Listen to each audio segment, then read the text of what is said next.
Memorias de un suicida, Ivonne Amaral Pereira.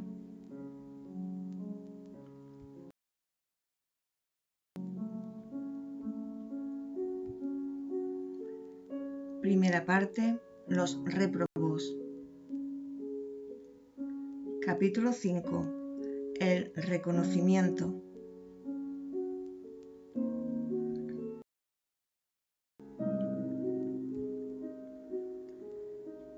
El convite para la reunión presidida por Teócrito nos dejara satisfechos.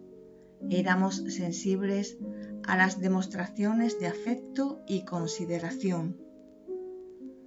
Un rumor de horror recorrió mi sensibilidad al reconocer en la vasta asamblea a las figuras hirsutas, desgreñadas y asustadoras del Valle Siniestro, aunque me confesase a mí mismo encontrarlas algo serenas, tal como nos sucedía a mí y a mis compañeros de apartamento. Será útil aclarar que los componentes de nuestra falange podrían ser calificados como arrepentidos entre comillas, y por eso mismo dóciles a las orientaciones dadas por los insignes directores del asilo que nos abrigaba. Uno que otro se mantenía menos homogéneo, dando algún problema más serio a resolver. Todavía era cierto que la mayoría se conservaba fuertemente animalizada, tal vez en consecuencia de la inferioridad de su propio carácter o resultado de la violencia del choque ocasionado por la brutalidad del suicidio escogido. Entre estos se destacaban los destrozados, entre comillas, ahogados, despeñados de grandes alturas, etcétera, etcétera. Pasmados, como que atontados, no era con facilidad que conseguían una suficiente dosis de raciocinio para comprender las imposiciones de la vida espiritual. Ocupaban ellos el asilo del manicomio por innumerables conveniencias, entre otras porque arrastraban la necesidad de encubrirlos a nuestra visión, pues nos repugnaba la presencia de ellos, excitando impresiones desarmoniosas, perjudiciales para la serenidad que carecíamos para el restablecimiento. No obstante, fueron llevados igualmente al local de la reunión, y cuando, acompañados por nuestros dedicados amigos Joel y Roberto, entramos en el amplio salón, allí los vimos entre muchos otros enfermos que, como nosotros, habían sido invitados.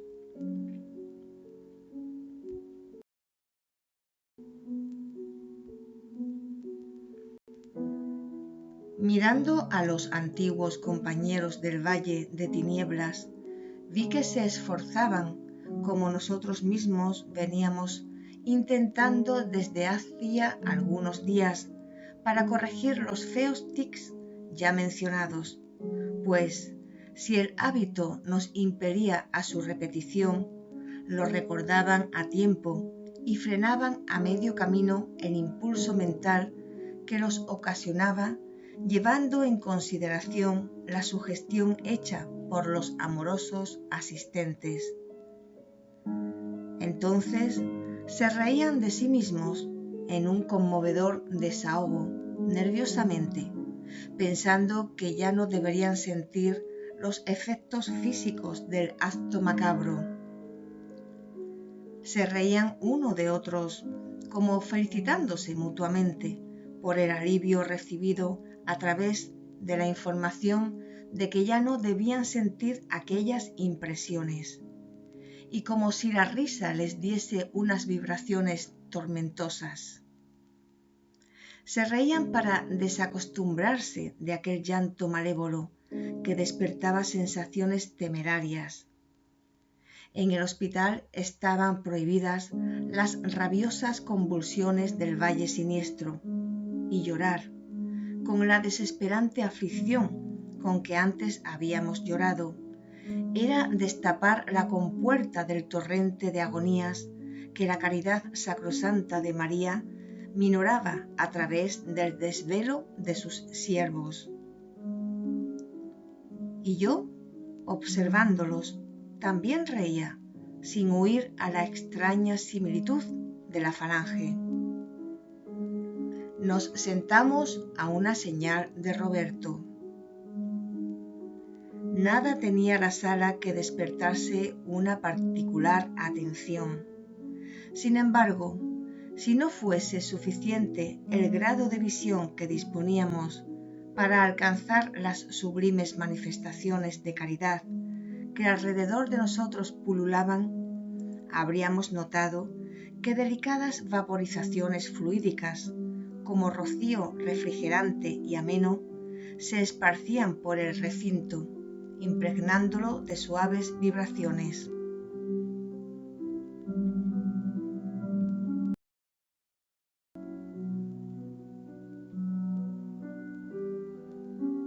En un ángulo del tablado que del fondo del salón enfrentaba a la asamblea, se notaba un aparato muy semejante a los existentes en las enfermerías, aunque presentase ciertas particularidades.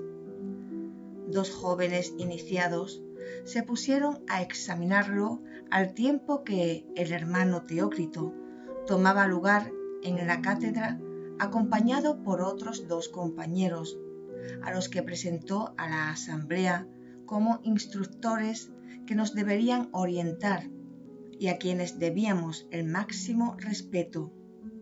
Satisfechos, reconocimos en estos a los dos jóvenes hindúes que nos recibieron cuando nuestra entrada en el hospital, Romeo y Alceste. Un silencio religioso se extendió en ondas armoniosas de recogimiento por el vasto salón, donde cerca de 200 espíritus, envueltos en las más embarazosas redes de la desgracia, acudían arrastrando al bagaje gravoso de las propias debilidades, de las amarguras incontables que oscurecían sus vidas.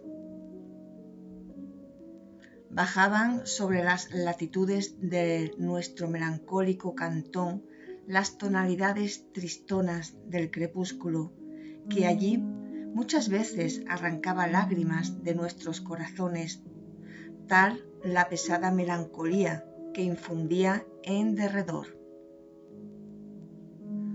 6 melodiosas campanadas de un reloj que no veíamos sonaron dulcemente en la amplitud de la sala, como anunciando el inicio de la reunión, y el cántico armonioso de la oración, envolvente, emocionada, se elevó en sordina como si hasta nuestra audición llegase a través de ondas invisibles del éter, provenientes de un lugar distante que no podríamos saber mientras se diseñaba en una pantalla junto a la cátedra del hermano Teócrito el sugestivo cuadro de la aparición de Gabriel, la Virgen de Nazaret, anunciando la llegada del Redentor a las ingratas playas del planeta.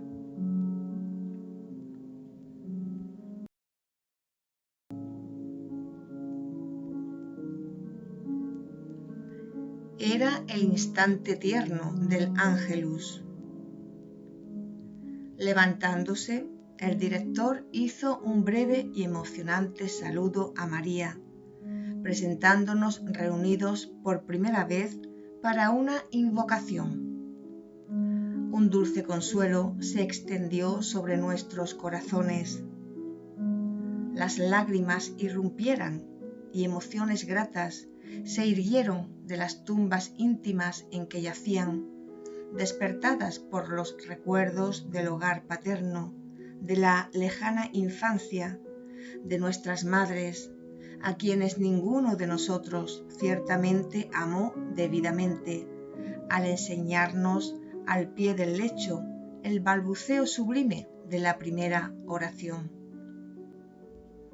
Como todo eso estaba distante, casi borrado bajo las vorágines de las pasiones y las desgracias de ahí resultantes, súbitamente, inesperadamente, esos recuerdos suscitaban benignos fantasmas que venían para imponerse con el sabor de ósculos maternos en nuestras frentes abatidas. Una honda añoranza dilató nuestros pensamientos, predisponiéndolos a la ternura del momento grandioso que nos ofrecían como una oportunidad bendita. Sería largo enumerar las minucias de las bellas, cuanto provechosas secuencias de las enseñanzas y experiencias que pasamos a recibir desde esa tarde memorable, los que integraban el delicado tratamiento a ser administrado, especie de adoctrinación terapéutica moral, con acción decisiva sobre las reacciones necesarias a la reeducación de la que teníamos urgencia. Diremos apenas que en esa primera aula fuimos sometidos a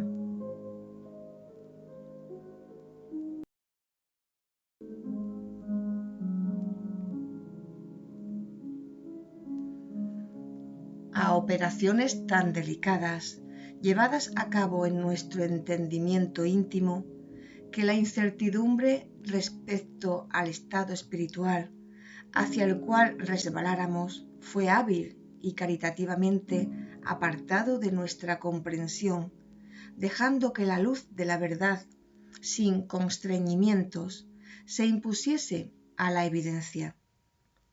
Quedamos categóricamente convencidos de nuestra calidad de espíritus separados del envoltorio corporal terreno, lo que hasta entonces, para la mayoría, era motivo de confusiones acerbas, de terrores incomprensibles.